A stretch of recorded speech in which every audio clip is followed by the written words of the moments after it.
Así que habrá hermanas solteras aquí en la iglesia ahora, ¿verdad? Ya el hermano ya duerme en el sofá. Dios es maravilloso, hermano. ¿Cuántos años va a cumplir la iglesia en este aniversario? ¿Cuánto?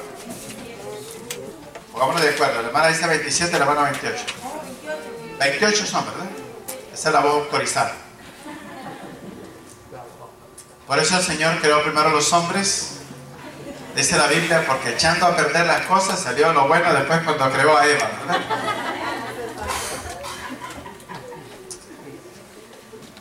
Vamos a abrir nuestras Biblias y vamos a continuar esta noche con nuestro tema. En el proceso de la presentación de esta enseñanza de esta noche, vamos a ver qué tan importante es ser un mayordomo. Un mayordomo, como dice nuestra presentación esta noche, es un administrador de una casa. No es el dueño de todos los bienes, sino es administrador. Lo felicito por este micrófono, de veras. ¿Quién fue la persona inteligente que decidió por este micrófono? Esta cosa vale $500 por lo menos. Un poquito más bajito. Okay. Eso está como... había una vez varias gente de diferentes países haciendo algunos descubrimientos, ¿no? Y dijeron los rusos, nosotros fuimos a la luna. Dijeron, ¿a la luna? No, dice, un poquito más abajo de la luna. Los Estados Unidos dicen, nosotros fuimos a Marte. ¿A Marte? Bueno, un poquito más abajo. Entonces ya le tocaba a los hispanos. ¿Y cuál descubrimiento hemos hecho nosotros? Nosotros en nuestro país comemos con la nariz. ¿Con la nariz? Un poquito más abajo. Así estamos con los 500, un poquito más abajo. Entonces, el mayordomo es el administrador de los bienes económicos de una casa. En el caso de nosotros, como padres, somos administradores del hogar en general. Ser proveedores, vigilar por el desarrollo espiritual de la familia, la disciplina de los hijos, su educación, la relación entre el esposo y la esposa, etcétera, etcétera. Y la Biblia tiene una tonelada de información sobre este asunto. Cómo ser realmente un buen mayordomo de acuerdo a la palabra del Señor.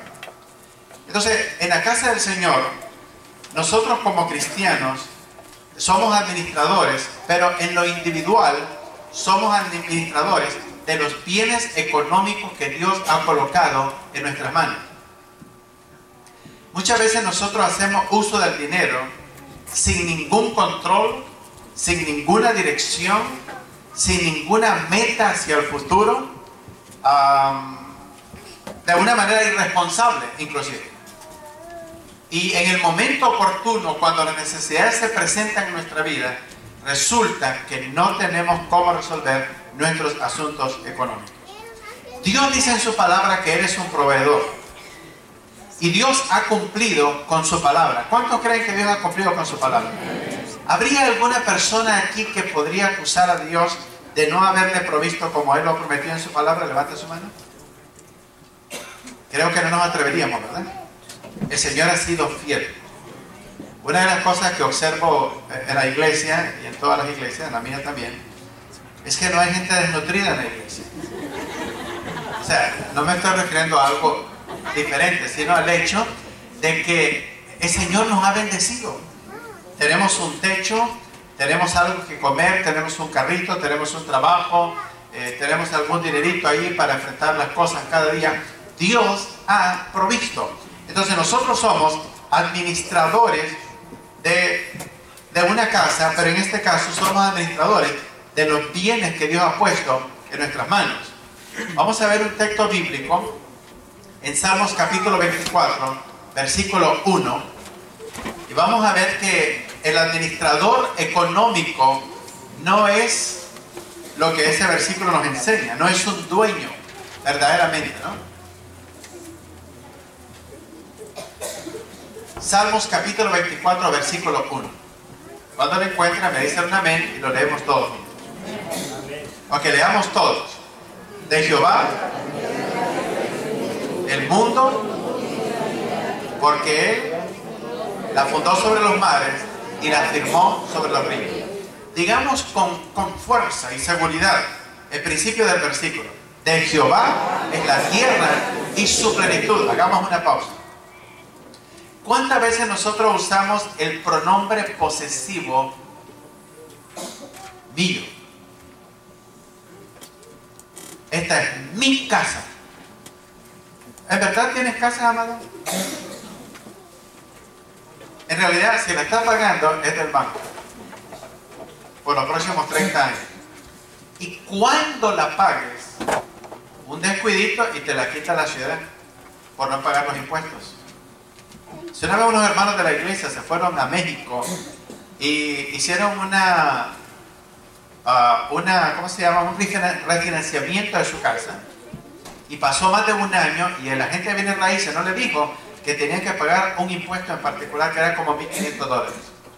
Y se tardaron en México 2 meses de vacaciones, y cuando llegaron encontraron una carta que había llegado al principio de su ida a México, y el próximo día se vencía el plazo y el próximo día le hacían foreclosure, la iba a recoger en la ciudad, el gobierno de la ciudad. Y a esa hora tuvieron que correr a pagar esos impuestos para no perder su casa. No hay nada seguro. Todos los carros son convertibles. Todos terminan en chatarra. Ahora, cuando nosotros traemos un vehículo bonito ahí recién sacado de la tienda, venimos y lo paramos en un lugar que todos lo vean, ¿no? Para que nos pregunten, oh hermano, ¿trae carro nuevo? Y entre para que sienta el olor al cuero nuevo del vehículo. Y ya dice, ¿no quiere que ir a comer unos taquitos, hermano, aquí para que estrenemos el carro? Gloria a Dios, cuando alguien me dice así, amén. Pero, amados, Dios es dueño de todo. El techo donde vivimos es del Señor. Los hijos son del Señor. Si usted piensa que esos hijos son suyos y usted los educa a su manera, no de acuerdo a la palabra del Señor, el Señor te lo puede quitar, amado. Dios tiene la última palabra. Nosotros no somos dueños de nada, de nada.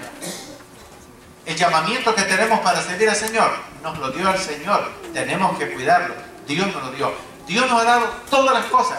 La Biblia dice, de Jehová es la tierra y su plenitud, del mundo y los que en él habitan. Entonces, cuando no entendemos eso, mire lo que pasa aquí. Este señor, el pollito se le consumió, ¿verdad? Este es el resultado cuando nosotros gastamos deliberadamente el dinero. Cuando no lo hacemos de acuerdo a la palabra del Señor. Cuando no tenemos un presupuesto, un plan para manejar las cosas. Esta va a ser nuestras condiciones. Va a escasear todo en nuestra vida. Por eso es importante que le pongamos atención a la presentación de esta noche, porque nos ayuda a entender el orden de distribución de cada una de las cosas en nuestra vida. Primeramente, en el orden de distribución, encontramos que los diezmos y las ofrendas deben de ser traídos a la casa del Señor. ¿Cuántos dicen amén? Vayamos a Malaquías capítulo 3, versículo 10. Malaquías capítulo 3, verso 10.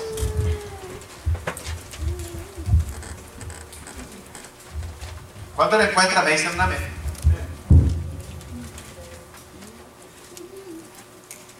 Vamos a hacer ese micrófono. Hay que cuidarlo, que no se caiga. Malaquías capítulo 3, versículo 10.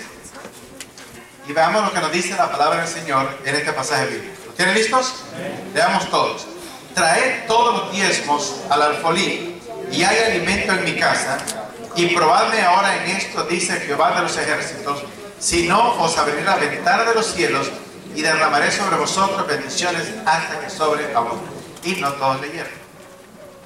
Malaquías se encuentra antes de Mateo, un libro atrás, capítulo 3, verso 10. Vamos a leer una vez más la palabra del Señor. Leamos una vez más todos. Traed todos los diezmos al alfolí, y hay alimento en mi casa, y probadme ahora en esto, dice Jehová de los ejércitos, si no, os abriré la ventana de los cielos y derramaré sobre vosotros bendiciones hasta que sobreabunde. Dios nos llama a probarle en este versículo. Dice, probadme en esto, traed los diezmos y las ofrendas, y voy a derramar bendiciones sobre vosotros hasta que sobreabunde. Ahora, ¿significa que el Señor nos va a llenar de mucho dinero? ¿Esas son las únicas bendiciones que necesitamos? Necesitamos salud, necesitamos paz, necesitamos que nuestros hijos crezcan en obediencia a la palabra del Señor.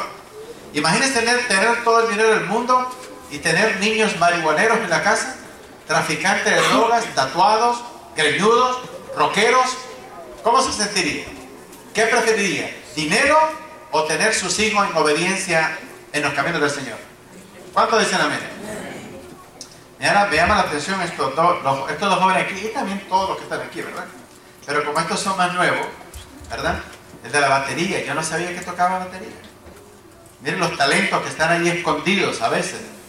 Ahí está fiel, lo veo venir cada domingo, va detrás de su papá, de su mamá, para acá, para allá. Vienen jóvenes que están siguiendo la palabra de Dios porque sus padres le han dado ejemplo de venir a la casa del Señor. Luego el otro joven que toca el piano, guapo, ¿verdad? Que me da como un celo así, que viene tan elegante con su traje, ¿verdad? Ya parece predicador, ¿no? Que está empezando también a ejercer ese don para la gloria del Señor. ¡Qué lindo! Yo creo que hay grandes capacidades en la obra del Señor, amado. La niña que toca la guitarra fielmente, excepto cuando sale de vacaciones, no la vemos por ahí. La otra joven, ¿verdad? Cada domingo ahí refinando su español todos los días, ¿no? Sirviendo en la iglesia puro hispano. La única gringa, ¿no? Hay dos, ¿verdad? Sí, hay otra por aquí, ¿verdad? La otra hermana que está ahí, ¿verdad? Pero hablan español, comen comida hispana, ¿verdad? Pupusas, tamales, ¿qué más? Carne esa, no. ¿Quién dijo nopales? ¿La gringuita o de tu nombre?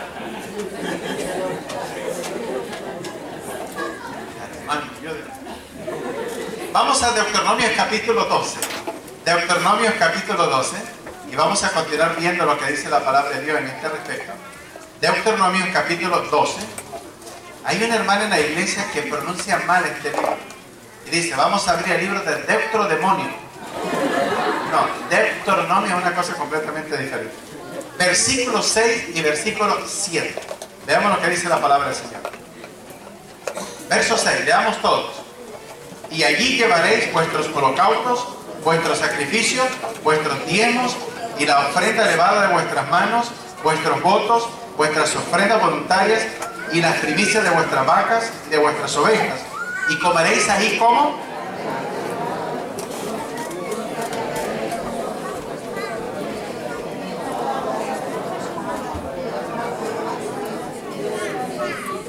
¿Quién es el que bendice el trabajo de nuestras manos?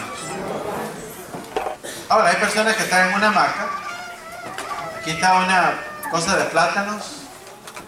Se está meciendo y dice, ay, que me caiga el platanito ya pelado. Solo para tragarlo. Dios no nos va a bendecir así, amado. En la Biblia Dios nunca llamó a vagos. Siempre llamó a personas que estaban ocupadas, ¿no es cierto? ¿Qué estaba haciendo Pedro cuando el Señor lo llamó? Pescando. ¿Qué estaba haciendo Mateo cuando el Señor lo llamó? Estaba haciendo dos cosas. La primera, por favor, primeramente estaba trabajando. Luego robándose la otra mitad de los impuestos. ¿Qué estaba haciendo el apóstol Pablo cuando el Señor lo llamó? Iba en camino a Damasco con cartas de los sacerdotes para perseguir a la iglesia de Cristo Jesús. Y Dios lo intervino. A Pedro le dijo, ven, te voy a hacer pescador de hombres. Y el otro le dijo, sígueme. Llegaron a ser estos grandes hombres en la Biblia. Dios llama a personas que están ocupadas. La otra cosa interesante es que la Biblia dice que vengamos con toda nuestra familia. Es decir, este es un concepto personal. Yo pienso que mientras nuestros hijos vivan bajo nuestro techo y no sean independientes, no tienen la última palabra. No importa que tengan 1000 años. Yo le digo a mi hija, puedes tener como Matusalén 1000 años, yo tengo la última palabra. Mientras yo pago aquí. Ahora, si estoy viviendo en tu casa, calladito. Entonces tenemos que invitar a nuestros hijos, si están en nuestra casa, a buscar los caminos del Señor. Porque, amados, hay bendición en la casa de Dios. ¿No es cierto? Cuando el rey David, mire qué interesante, el rey David le dice al pueblo de Israel en un pasaje bíblico que transporten el arca del pacto con los sacerdotes levitas y las varas en los hombros. Y en otra ocasión le dice a los sacerdotes que hagan una carreta de bueyes y monten el arca encima y la hagan mover hacia la ciudad donde él está viviendo. David sabía que no se podía mover el arca de esa manera, man, y lo hizo. Y en una de esas los bueyes se tropezaron en un lugar y el arca del pacto se fue de lado y Usa le metió mano al arca para tratar de detenerla que no se fuera al suelo. ¿Y qué le pasó? Se murió. ¿Sabe por qué? Porque las cosas de Dios son santas. No podemos aprender del mundo los métodos de transportar el arca como los filisteos, porque Dios dio instrucciones específicas al pueblo de Israel. Entonces, como Dios mató a Usa, David hizo que el arca se quedara en la casa de Obed. Pero ¿sabe lo que pasó en la casa de Obed con el arca presente ahí? Dios lo estaba bendiciendo. Entonces David mandó a traer el arca lo más pronto posible para que el Señor lo bendijera a él. Amado, estar en la casa del Señor es una bendición. Eso de estar frente a un televisor, que es uno de los problemas graves que tenemos el día de hoy en esta nación, con cientos de canales. Ahora, ¿es malo ver televisión? No, amados, pero el Señor es primero. El domingo en la noche debemos estar en la casa del Señor. Debemos de quitar todas las excusas a vida y por haber. En una ocasión un hombre le dijo a Jesús: te seguiré, Señor.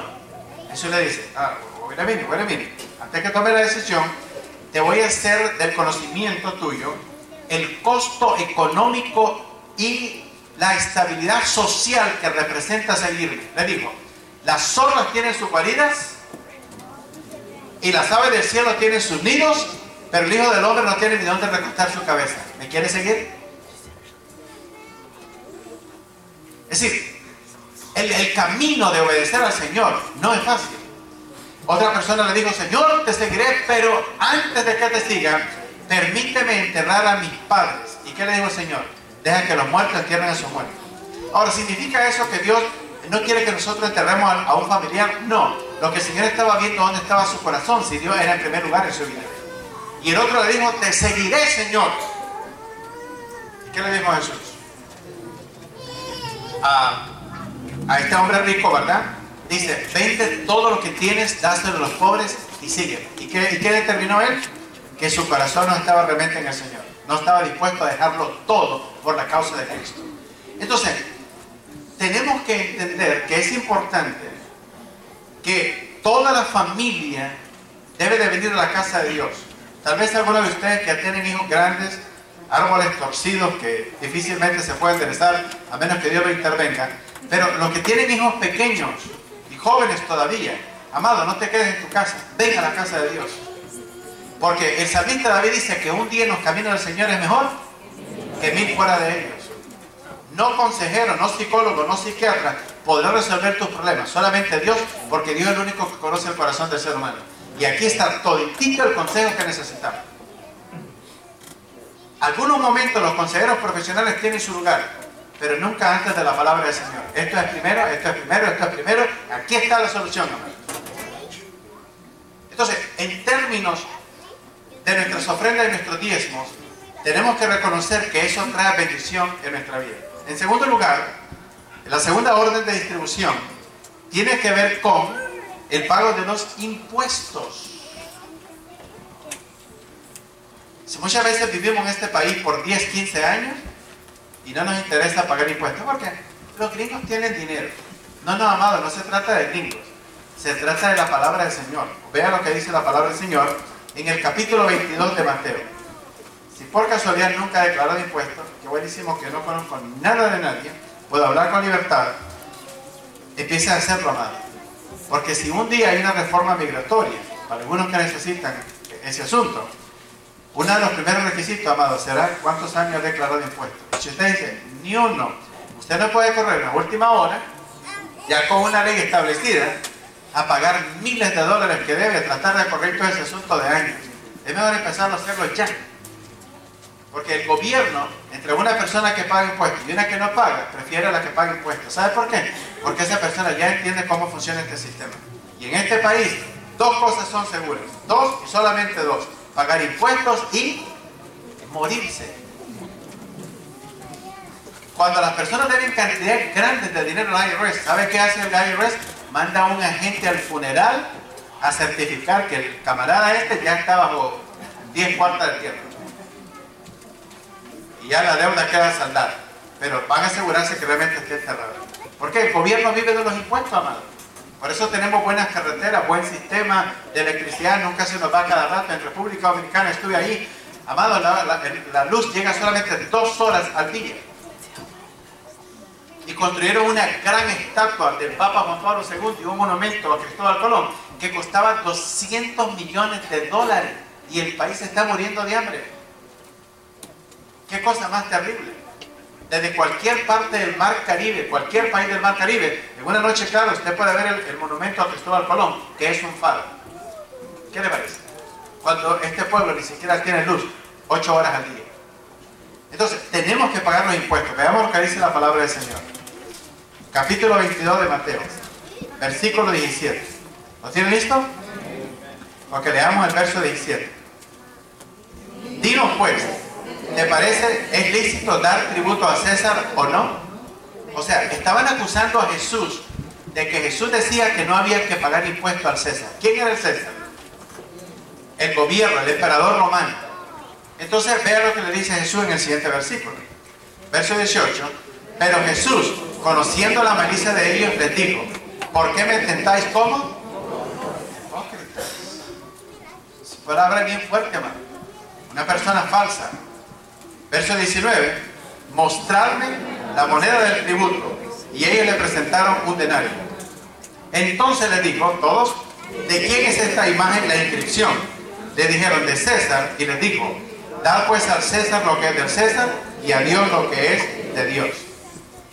Hace una semana atrás estaba en la corte de migración y estoy con un hermano de la iglesia y el hermano dice una cosa descabellada. Pues me responde una pregunta de manera descabellada. Entonces intervengo inmediatamente yo y el juez me reprendió en frente de toda la gente. ¿Sabe cómo me reprendió?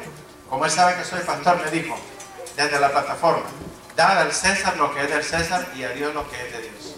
¿Qué me dijo? Be quiet. Tú representas a la iglesia, yo represento al gobierno. Este es mi lugar. Ahora, si el juez viene aquí en este escenario, en este setting, y él interviene, ¿qué le digo yo? Lo mismo. Porque aquí no es corte, es la iglesia. Eso, ¿ve qué importante es eso? Darle al César lo que es del César y a Dios lo que es de Dios. Y a veces ni a Dios ni al César. Entonces, es importante pagar impuestos, es una cosa muy importante. Después de haber pagado nuestros diezmos y nuestras ofrendas y pagarle impuestos al gobierno, vamos a velar por las necesidades de la familia. 1 Timoteo capítulo 5, verso 8. 1 Timoteo capítulo 5, verso 8. Y veamos lo que nos dice la palabra del Señor en este texto. Y cuando declare impuestos, les sugiero no poner dependientes que no existen. Porque usted está haciendo una declaración falsa. Está cometiendo perjurio. Si le hacen una auditoría y le piden información, evidencia, usted va a encontrarse en buen problema. Puede ir a la cárcel por 5 años. Claro, el gobierno está monitoreando a personas que declaran $20,000, $30,000 al año. Anda buscando pescados grandes. Pero una en 1,000,000, amados, le puede caer una auditoría del gobierno. 1 Timoteo capítulo 5, verso 8. Digo, porque si queremos que Dios nos bendiga, tenemos que hacer las cosas correctamente. No es fácil, pero las tenemos que hacer, porque eso es lo que dice la palabra de Dios. ¿Qué nos dice el texto bíblico? Porque si alguno no provee para los suyos, y mayormente para los de su casa, ha negado la fe y es peor que un incrédulo. Cuando hablamos de la familia, estamos hablando del esposo, la esposa y los hijos. Esa es la familia inmediata. Su primera responsabilidad como esposo es suplir las necesidades de su esposa, de sus hijos, de su casa. Esa es la familia inmediata, reconocida aún desde el punto de vista legal. Ahora, En muchos de los casos viven otros familiares en la casa. Bueno, no es problema si usted tiene suficientes recursos económicos. No es problema. Pero su familia inmediata es esposo, esposa y los chilpayates. Ya sea uno o algunos hasta llegan hasta 7. Es que cuando van al Walmart la puerta se queda abierta por 15 minutos. Ahora, ¿es malo ayudarle a otros familiares? No, no me malentienda. Pero su primera responsabilidad empieza ahí. ¿Ves? A veces hay circunstancias especiales que alguno de los padres tiene que vivir con los hijos, o algunos de los, a una hermana, un hermano, un pariente en particular, un abuelo, por circunstancias especiales. No hay ningún problema. Pero la familia inmediata empieza aquí. El esposo, la esposa y los hijos. Eso es lo que enseña la palabra de Dios. Ahora, ¿desde dónde vamos a ayudar a otras personas? Lo vamos a ver en un momento como parte de la presentación. Después de haber pagado nuestros diezmos, de pagar nuestros impuestos y cubrir todas las necesidades de la familia, como la palabra de Dios lo presenta, si de este dinero, si a usted lo llaman de su país de origen y le dicen: ay, mija, fíjate que se nos está cayendo el techo. A tu papá ya le cayeron 2 tejas de zinc en la cabeza. Casi se mata. Y entonces nos presentan las cosas bien dramáticas, y ya nosotros, con ese corazón que tenemos, que no podemos ver de aquí hasta allá, ¿y cuánto es, mamá, para componer el techo? Fíjate que el más barato, mija, nos cobra $500. ¿Y qué hacemos? Le mandamos los $500 y el otro mes no podemos pagar la renta. Ahora, ¿fue correcto hacer eso? ¿De acuerdo a 1 Timoteo 5:8? ¿Sí o no? ¿Por qué no? Primeramente tiene que proveer a su casa. Luego usted le llama de regreso y le dice: mamá, fíjate que se nos está goteando la casa. Ah, sí, mija, voy a orar para que el Señor te ayude. Hay un montón de chamacos mojados ahí en la casa, ¿verdad? Con todo el agua que se le está filtrando. Entonces, necesidades familiares tiene que ver con todos los gastos que usted tiene dentro de la casa, con esa esposa y con esos hijos, y con esa vivienda que tiene. Luego, después que hemos cumplido con esta parte, debemos de pagar nuestras, ¿qué? Sí, cuando nosotros adquirimos un compromiso, si nosotros vamos y le pedimos prestado al banco, el banco dice: usted tiene que pagar el 20 de cada mes, tiene que hacer su pago. No lo haga el 30 más. ¿Sabe por qué? Porque su crédito empieza a ser afectado. En el reporte de crédito aparece todas las veces que usted ha pagado tanto. Y luego va y trata de sacar otro préstamo y sacan un récord de su historial de pago. Dice: no, usted es una persona que no paga. Todo el tiempo paga tarde. Usted no cumple con su palabra y no le prestan dinero. ¿Ves? Entonces, o a veces le pedimos prestado a algunas personas, amigos o hermanos en la iglesia, y le decimos que el viernes le vamos a pagar. O no le decimos cuál viernes. Empieza a pasar un viernes, el otro viernes, el otro viernes y el otro, y el dueño del dinero se queda pensando: ¿habrá sido el Viernes Santo del otro año? Y ese llega una vez al año nada más. Amados, déjenme decirle esto: si nuestras palabras no significan nada, hemos perdido el testimonio para hablar de eso. Ahora, yo sé que hay unos momentos que no podemos cumplir. ¿Sabe qué? Llame inmediatamente al banco o a la persona que le debe dinero. Rápido, en cuanto usted se dé cuenta que va a tener problemas para pagar, llame, diga: estoy viviendo esta situación y probablemente voy a estar tarde 20 días en lo que he prometido. Pero usted toma la iniciativa de hablar con la persona, y esta persona se siente contenta porque usted es una persona responsable, una persona confiable, que le avisa que está teniendo problemas económicos y que no podrá cumplir con su palabra. Pero que pasen 2 meses, 3 meses, y el dueño del dinero venga un día, primero le llama por teléfono. Usted, cada vez que ve el número del dueño del dinero, no lo contesta. O si llega a la casa, dice a los niños: díganle que no estoy. Se la puerta, ¿no? Entonces los niños salen a la puerta y dicen: dice mi mamá que no está. Y una vez llegaron a cobrarle a una señora y había una división aquí, pero muy cortita, y se tiraban los zapatos. Y le digo, dígale a su papá la próxima vez que se lleve los zapatos.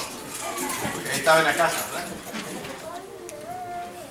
Probablemente todos hemos fallado en algún punto de nuestra vida. Aquí no estamos reclamando que somos perfectos. Hemos fallado, todos hemos fallado. ¿Cuántos dicen amén? En una manera u otra. Pero en la palabra del Señor nos enseña que hay un punto en que tenemos que corregir el asunto. ¿Ok? Dios es un Dios de misericordia. Veamos Salmos 37 a 21. Salmos 37 a 21.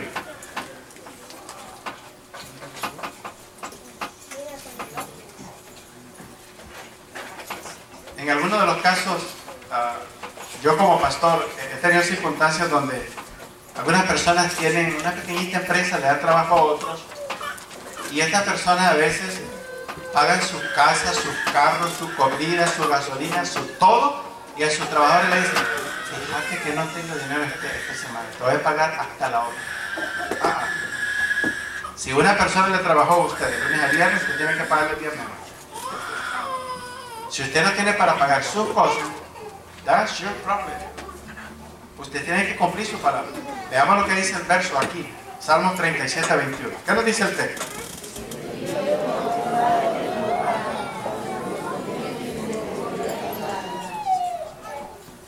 ¿Quiénes son las personas que no pagan, dice este versículo? ¿Quiénes son los impíos? Los no cristianos, los que no conocen a Cristo, no conocen la Biblia. Es común para ellos. Pero el cristiano, dice el versículo, que es, ¿a quién se refiere como cristiano aquí? ¿Qué palabra usa? Ok, les voy a preguntar. Díganme con un amén todos, pónganme atención. ¿Cuántos de ustedes son justos? Digan un amén. Pero me parece que hay algunos que no son justos. Voy a volver a preguntar. ¿Cuántos se consideran justos? ¿Cuántos no se consideran justos?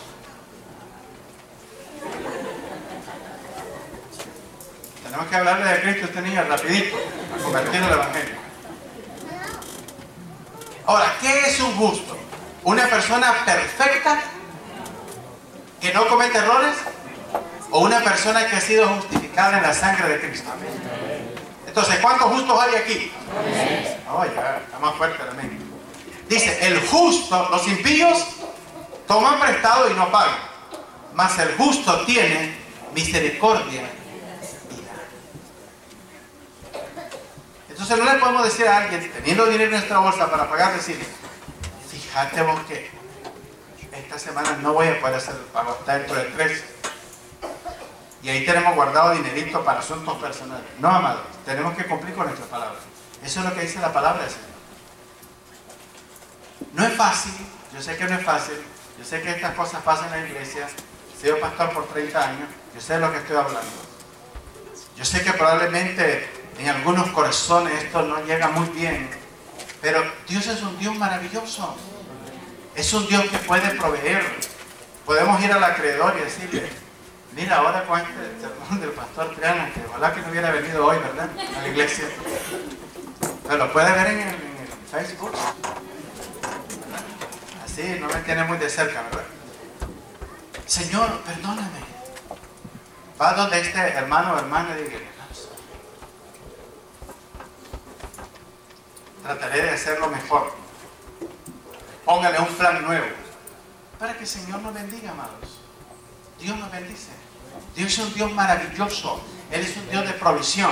Pero el Señor quiere en su palabra que nosotros pongamos atención a su palabra. Todos estamos en este proceso, amados, de ser mejorados y perfeccionados en el camino del Señor. Aquí nadie está clamando victoria y perfección. Yo mismo tengo que aprender un montón de cosas en la palabra del Señor hasta ser perfeccionado. Todos estamos en este proceso, amado. El apóstol San Pablo decía, hablando de las pruebas en la vida, decía, el bien que quiero hacer, Pablo decía en Romanos capítulo 7, verso 20, el bien que quiero hacer no hago, sino el mal que no quiero hacer. Encuentro que hay una ley en mí, en mis huesos, en mis miembros, que me lleva al pecado.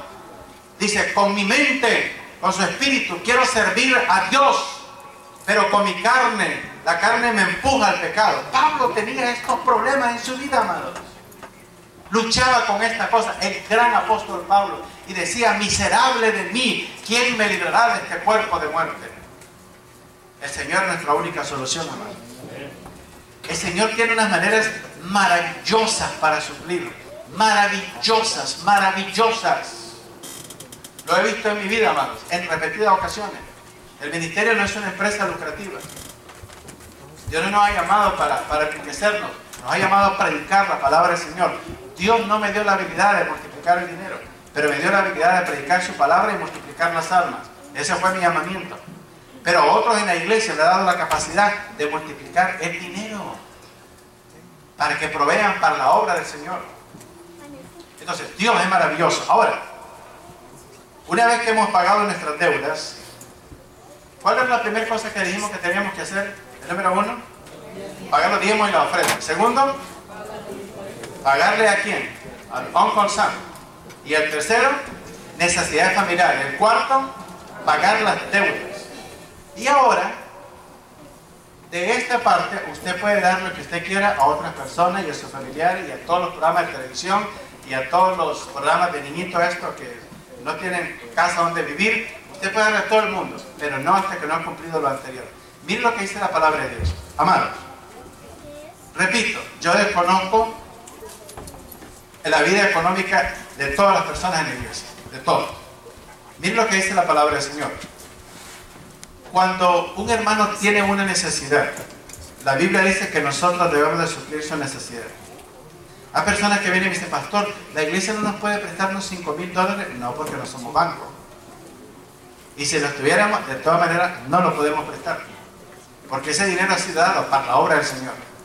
¿Me explico? No podemos hacer préstamos. Pero la palabra del Señor enseña que cuando un hermano tiene necesidad, veamos el texto bíblico, 2 de Corintios capítulo 8, verso 14. 2 de Corintios 8, 14. Este es el principio en la Biblia a través del cual debemos de suplir las necesidades de otros hermanos en la iglesia. Hay hermanos que son más pudientes que otros hermanos más pobres, por muchas razones. No las vamos a explicar esta noche. Entonces, cuando un hermano tiene una necesidad, vea lo que dice la palabra del Señor. ¿Qué nos dice el texto?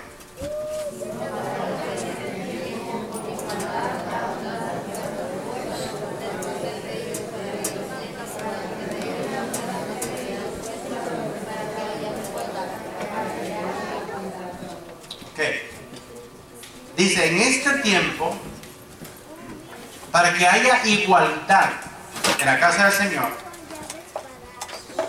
si en algún momento tenemos abundancia, debemos de suplir en la escasez de otro hermano. ¿Okay? No significa tal vez que usted tiene que desprenderse de miles de dólares o de todos sus vehículos. Pero vamos a suponer que algún hermano en la iglesia necesita una medicina que tiene un costo de por lo menos $500, un ejemplo. Vamos a suponer si 20 personas pudieran donar $20 cada una, ¿cuánto recogeríamos? 400, entonces pongámosle 25. ¿Todavía falta? ¿Qué es más fácil? ¿Comprar los $500 de medicina a la persona o contribuir por lo menos con 25? O con 10, o con lo que sea. Hasta que entre toda la iglesia podamos juntar para la necesidad de esa persona. Ahora, tenemos que cuidar que primeramente atendamos las necesidades de la iglesia. A veces llegan personas de la calle en busca de dinero en la iglesia. Tengan mucho cuidado con eso. Un día me llegó un tipo ahí a la iglesia durante el día que estaba en la oficina y me dijo, hermano, que mire, que aquí, que para allá, que el carro se me arruinó, que me pagan hasta el martes, que no sé cuánto, aquí para allá, bla, bla, bla, bla. Entonces le dije, espérame aquí. Me metí a mi oficina, cerré la puerta, no de la oficina, sino de todo el templo, le dije, espérame aquí. Entonces, porque uno no sabe con quién está tratando en estos días. ¿Ves? Entonces, le dije, aquí están $8 pues, para tu gasolina. Otro día yo lo miré en la calle pidiéndole a otras personas. Y un domingo se me apareció en la iglesia, como que pensé que yo no le iba a reconocer, y me dijo, quiero hablar con el pastor, le preguntó a la gente, y vino a hablar conmigo, y me volvió a contar la misma historia, que el martes le pagaban, que el carro no tenía gasolina, que necesitaba transportación. Le digo, mijo, ¿que tú no hablaste conmigo hace 2 semanas allá afuera? ¿Todavía tienes la misma necesidad? Le digo, la iglesia no tiene dinero para ayudar a las personas de afuera. Primeramente tenemos que empezar con el pueblo del Señor. Y cuando alguien venga de afuera, primeramente le tenemos que plantear el Evangelio de Jesucristo. Porque nosotros no hacemos ese trabajo social, lo hace el gobierno. La ayuda va para la iglesia primero. Y cada vez que hagamos una ayuda a alguien afuera, tiene que ir el Evangelio adelante, hermanos. Las personas tienen que escuchar de Cristo Jesús. Vamos a suplir sus necesidades, pero predicándole ¿qué cosa? El Evangelio de Cristo Jesús. Los apóstoles hacían esto, amados. Predicaban, oraban, ayudaban en los asuntos sociales, hasta que el trabajo era tan grande y tuvieron que elegir ¿qué cosa? Diáconos y diaconisas en la iglesia. ¿Para qué? Para atender los asuntos sociales. Y los apóstoles dijeron, nosotros nos vamos a dedicar a los asuntos espirituales, la oración y la enseñanza. Persistiremos en la oración y la enseñanza de la palabra de Dios. Ese es nuestro llamado. Predicar, predicar, predicar, predicar, enseñar, enseñar, enseñar la palabra del Señor, compartir mañana, tarde, noche la palabra del Señor. Pero primeramente ministramos a la iglesia del Señor. ¿Cuántos dicen amén? Ok, dimos 5 cosas. ¿Cuál fue la primera? Diezmos y ofrendas. Segundo, pago de impuestos ¿a quién? Al gobierno. Tercero, necesidades de la familia. Cuarta, distribución, pagar las deudas. Y quinto, si usted tiene excedente, con eso usted puede bendecir a otras personas. Y en las necesidades familiares, ya debe haber tomado en cuenta una cantidad para ahorro, y otra cantidad para pago de deudas, y otra cantidad para inversión. Aunque sea poquito, pero tiene que hacerlo. Entonces, tenemos que saber administrar, porque, amados, vienen días difíciles. Pongan atención a lo que les estoy diciendo. Vienen días difíciles. Nuestra nación está declinando espiritualmente. La política está bien corrompida. El aspecto económico de nuestra nación está en ruinas. Aunque somos la nación más poderosa del mundo y la más poderosa económicamente, tenemos un desastre. Tenemos un déficit de 16 trillones de dólares que debemos. Lo tenemos que pagar. ¿Sabe cuánto debe cada niño de estos que ni siquiera han nacido? 50,000 o 55,000 dólares ya deben esos niños y ni siquiera han nacido. Ya están endeudados. ¿Qué le parece? Si quiere, regrese al niño. Nuestra fe no debe estar en el gobierno, debe estar en Cristo Jesús, y Él debe ser nuestro proveedor. ¿Cuántos creen esto? Dios es un Dios poderoso que está en control de todo. Él es el dueño de todas las cosas. Entonces, quiere el Señor que su palabra pueda verdaderamente quedar compenetrada en nuestros corazones y podamos aplicar estos principios. Ahora, para terminar, estos principios tienen que estar puestos en común acuerdo en el hogar entre la esposa y el esposo. Vamos a suponer, en algunos lugares la esposa es la que es administradora de todos los asuntos económicos y el esposo solamente pide para gasolina o para hamburguesa, ¿verdad?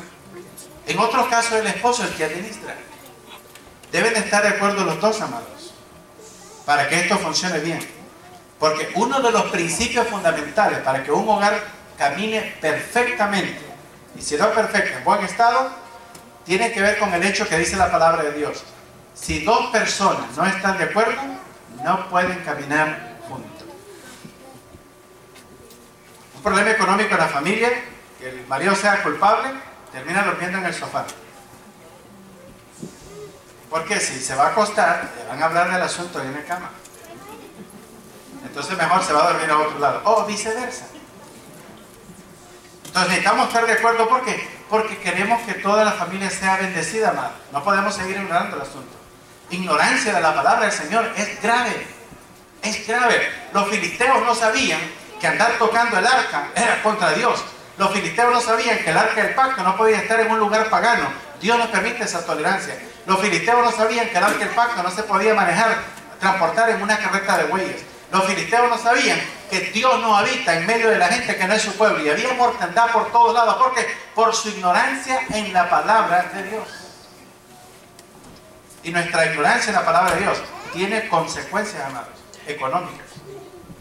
Este libro, 2300 textos bíblicos, desde Génesis hasta Apocalipsis, hablan de dinero, hermanos.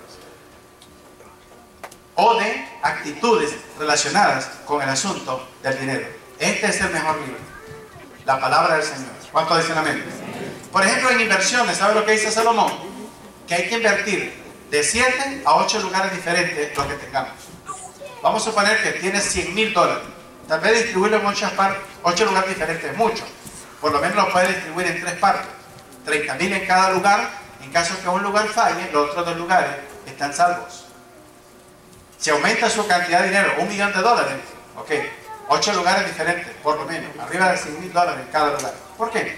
Porque este es un mundo inestable. Es inestable. Entonces tenemos que tratar de guardar algunas cosas en lugares seguros para poder salir adelante. Ahora, si no tuviéramos esas cantidades, tenemos que cuidar los pennies porque los dólares se cuidan solos. ¿Sí entiende el principio? Si usted cuida cada penny que usted tiene, los dólares se cuidan solos. Porque si cuida 100 pennies, ¿cuánto tiene ahí? $1. Y dólar que sale, amado, no vuelve a regresar. Si nuestro niño lo llevamos a la casa, la mamá va a cocinar allá espagueti en meatball, pero en el camino se les ocurre que quieren qué cosa, o sabor. Uno McDonald's, otro sabor. ¿Okay?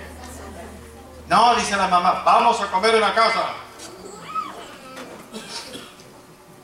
¿Qué te pasa? Nada. Y vamos a suponer que se paran con el del Subway y no con el del McDonald's. Peor, hermano. Ustedes no me quieren.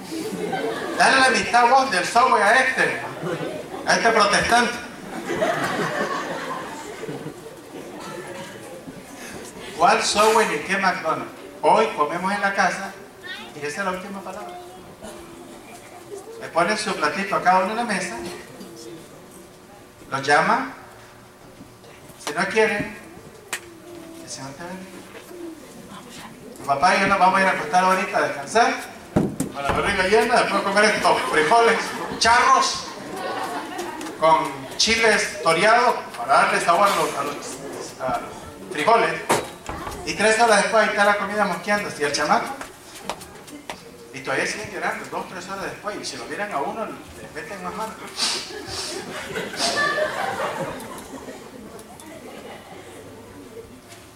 Tenemos que enseñar a nuestros hijos ahora que los días en que ellos serán adultos, la situación económica no será la misma que nosotros tenemos en este momento.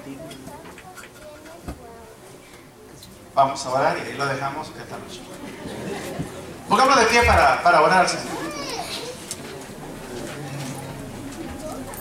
Padre, en esta hora te damos gracias por tu palabra. Santifícala en nuestros corazones. Te alabamos, te glorificamos por tu misericordia. Bendice a tu pueblo y que esta palabra, Señor, que hemos hablado sea de grata bendición en sus corazones. En el nombre de Cristo te lo suplicamos. Amén.